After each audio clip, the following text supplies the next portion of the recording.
नमस्कार। आज बातचीत का विषय है जल प्रबंधन। जैसा कि हम आप सभी जानते हैं कि सभी प्राणियों, जीव जंतु और वनस्पतियों के लिए जल काफ़ी महत्वपूर्ण है। जल जीवन का आधार है। जल के बिना जीवन की कल्पना नहीं की जा सकती है। जल है तो कल है। इसी विषय पर चर्चा करने के लिए हमारे साथ हैं काशी हिंदू विश्वविद्यालय भूगर्भ विज्ञान विभाग के प्रोफेसर डॉक्टर SP राय। डॉक्टर साहब, कार्यक्रम में आपका बहुत बहुत स्वागत है। Thank you. नमस्कार। जल प्रकृति के सबसे महत्वपूर्ण संसाधनों में से एक है जी। तो ऐसे में जल प्रबंधन का कितना महत्व है और ये जल प्रबंधन है क्या? जी, एक्चुअली अगर जल प्रबंधन की हम बात करें तो हमें ये समझना होगा कि ये प्रॉब्लम जल प्रबंधन की बात क्यों कर रहे हैं, क्यों इसकी आवश्यकता इतनी ज़्यादा आ पड़ी है।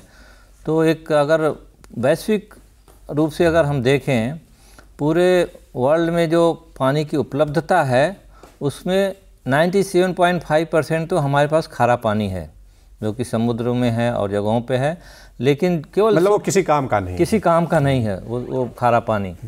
और जो मीठा पानी है, जिसको हम गांव मीठा पानी के नाम जाते हैं, फ्रेश वाटर बोलते हैं, तो वो केवल 2.5% है। उस 2.5% का एक बड़ा हिस्सा, 2/3 हिस्सा ग्लेशियर्स में है, स्नो एंड ग्लेशियर के रूप में है, बर्फ के रूप में। तो ये केवल 1/3 हिस्सा पानी का ऐसा है जो कि हमारे लिए उपलब्ध होता है, जिसको हम यूज करते हैं पीने के लगाए, उद्योग से लगाए और खेती करने के।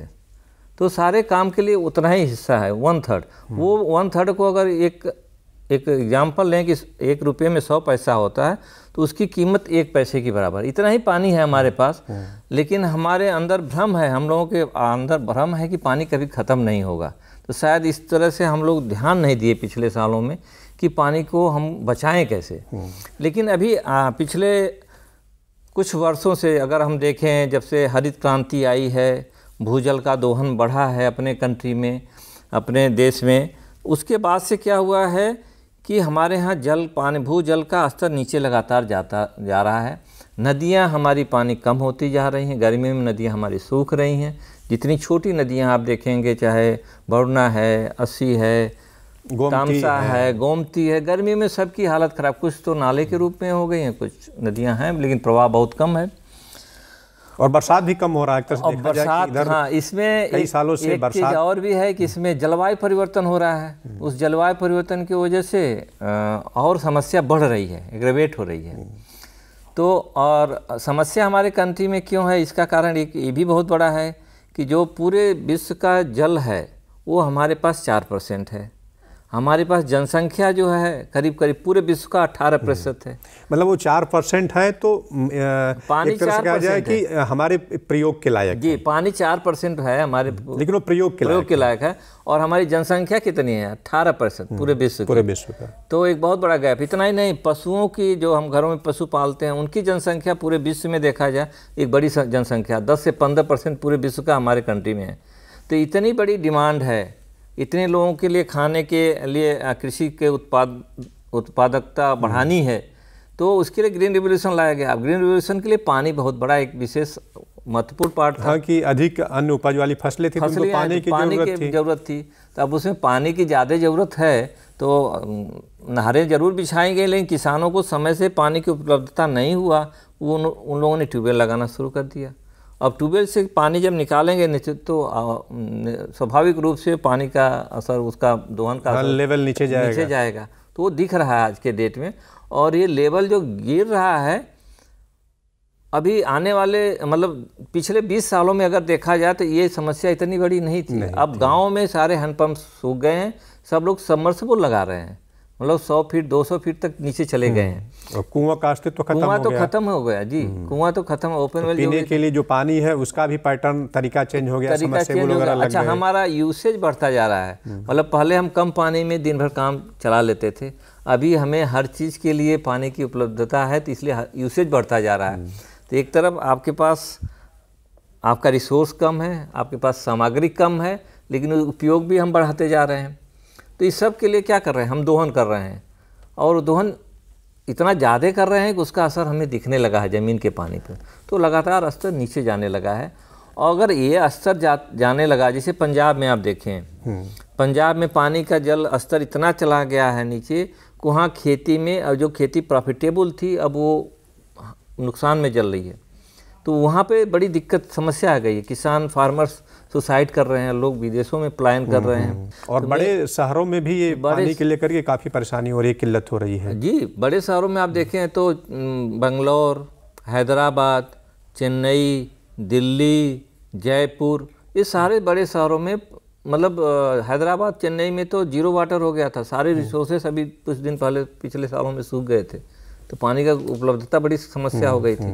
तो ये तो समस्या दिन पर दिन बढ़ती जा रही है। अब ये धीरे धीरे अपने यहाँ भी देखें, बनारस शहर और लखनऊ में हर जगह पानी की मतलब लेवल जो है काफ़ी नीचे जा रहा है, ग्राउंड वाटर रिसोर्स डाउन हो रहा है। तो उसका असर दिख रहा है हर जगह, हर सेक्टर में दिख रहा है कि पानी की उपलब्धता नहीं हो रही है। लोग मतलब उसमें एक समस्या और भी है।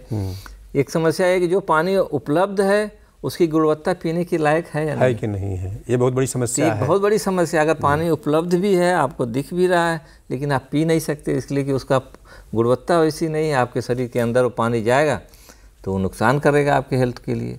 डॉक्टर साहब, एक तरह से कहा जाए कि सरकार भी इस पर काफ़ी ध्यान दे रही है, तो जल संचयन के लिए सरकार किस तरह से योजनाएं चला रही हैं कि पानी का जो बर्बादी है उसको रोका जाए?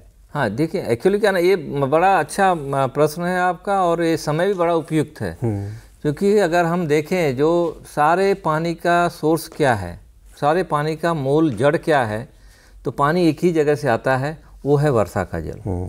वो वर्षा का जल आप नदी में देख रहे हैं, पहाड़ में तालाब में देख रहे हैं, वही वर्षा का जल भूजल में जा रहा है, वही वर्षा का जल पहाड़ों में ग्लेशियर्स के रूप में है।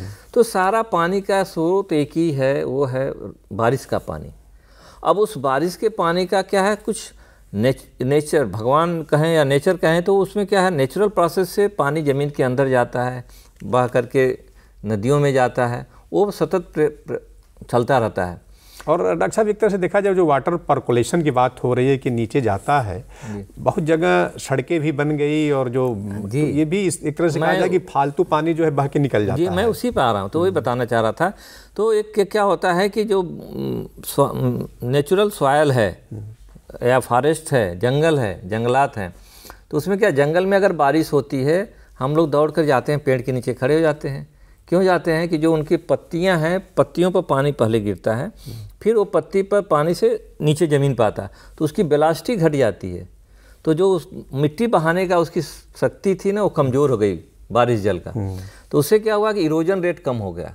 तो जब इरोजन कम होगा, पानी धीरे से ज़मीन पर आएगा, तो पानी ज़मीन के अंदर जाता है। वही ज़मीन के अंदर जाने वाला पानी भूजल बनता है। अब उसके जगह पर हम जंगल काट रहे हैं, रोड बना रहे हैं, कॉलोनी बना रहे हैं, सारी चीज़ें बना रहे हैं, तो उससे क्या हुआ कि सीमेंटेड आइट, जहाँ पानी ज़मीन के अंदर नहीं जाएगा, सीमेंटेड हो गया, पर्कुलेशन खत्म हो गया, पानी बह करके सीधे नदी और समुद्र में चला जाएगा। अब उसका परिणाम आप देखें, हर शहर में बाढ़ आने लग रहा है, रोडों पर बारिश कम हो रही है। अब पानी बाढ़ पर जो रास्ते हैं वो नदी के रूप ले रहे हैं। तो हर शहर की समस्या धीरे धीरे बढ़ती जाए, चाहे छोटा शहर हो या बड़ा शहर हो। तो ये सब मेन कारण हैं जिससे हमारी परेशानियां बढ़ रही है। जो भूजल हमारा पहले नेचुरल तरीके से ज़्यादा पानी ज़मीन के अंदर जाता था, उसको हम एक तरफ कम भी कर रहे हैं। तो इसलिए गवर्नमेंट की स्कीम बहुत सारी आ रही हैं कि हम किस तरह से जल का, ये बारिश के जल को रोकें। अगर बारिश के जल को रोकेंगे, चाहे तालाब में रोकें, चाहे किसी और पद्धति से रोकें, चेक डैम बनाएं, इनफिल्ट्रेशन ट्रेंच बोलते हैं, वो बना करके पानी ज़मीन के अंदर जितना पानी भेजेंगे तो हमारा भूजल बढ़ेगा। एक तो वो होगा, और दूसरा क्या होगा, जो तालाब में पानी रुका है उस पानी को हम लोग अपने सिंचाई के लिए भी यूज कर सकते हैं, जानवरों के लिए यूज कर सकते हैं। तो हमारा प्रेशर भी कम होगा, हमें कम पानी निकालना पड़ेगा ज़मीन से।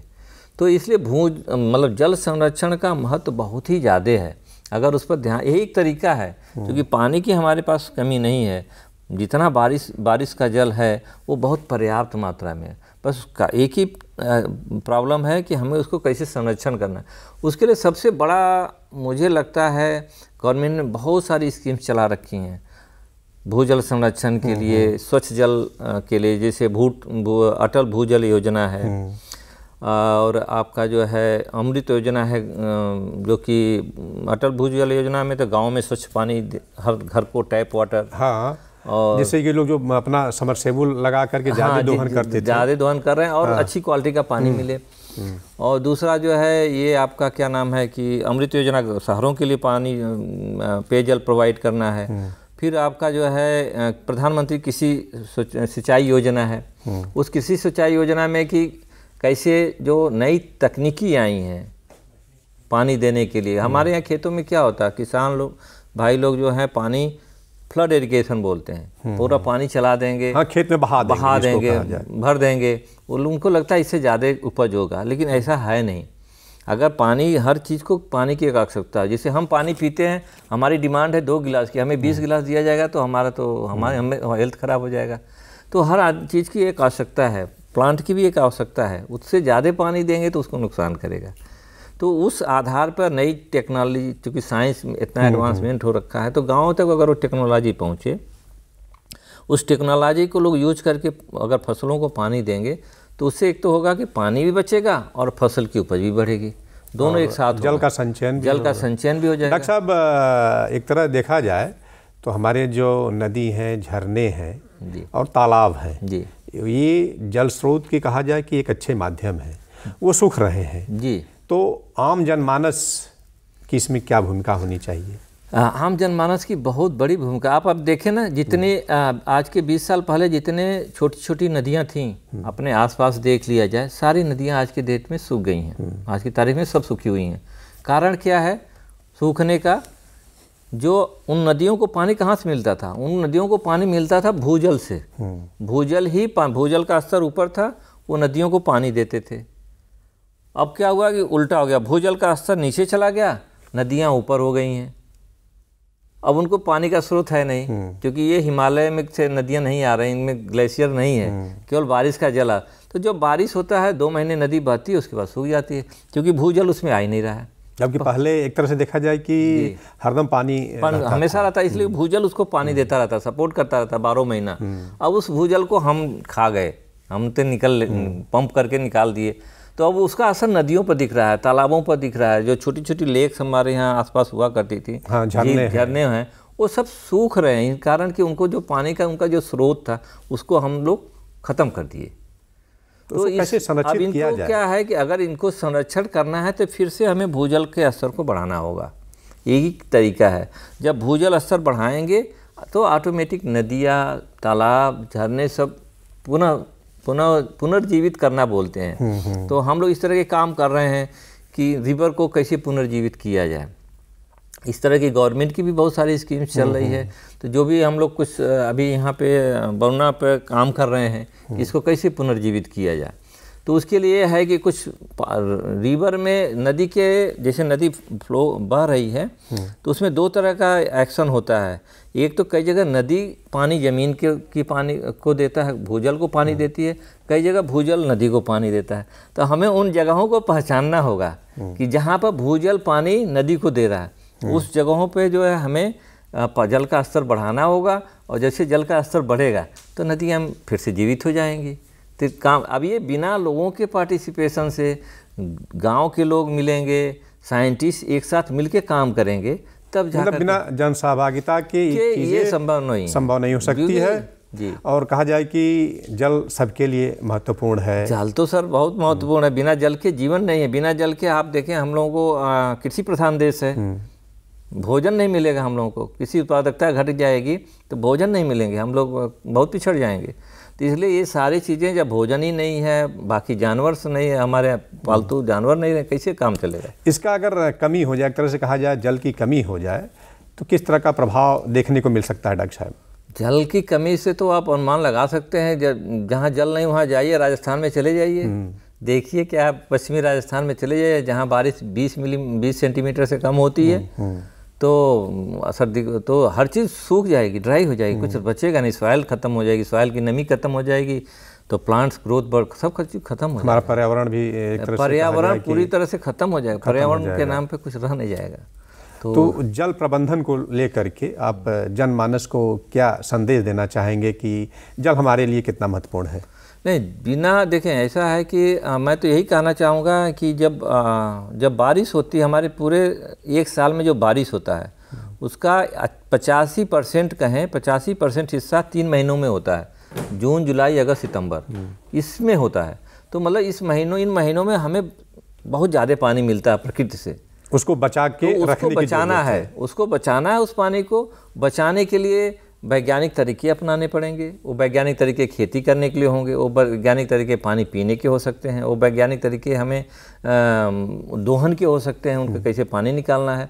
वो सारी जो नई टेक्निक्स आ रही हैं, जैसे छोटी सी एक एग्जांपल दूंगा, जैसे सॉइल में मिट्टी में नमी के बहुत इम्पॉर्टेंट चीज़ है। समय इजाज़त नहीं दे रहा है, आप कार्यक्रम में आए और एक महत्वपूर्ण विषय के बारे में हमारे दर्शक भाइयों को इतनी अच्छी जानकारी दी। जानकारी देने और बातचीत करने के लिए आपका बहुत बहुत धन्यवाद। नमस्कार। नमस्कार।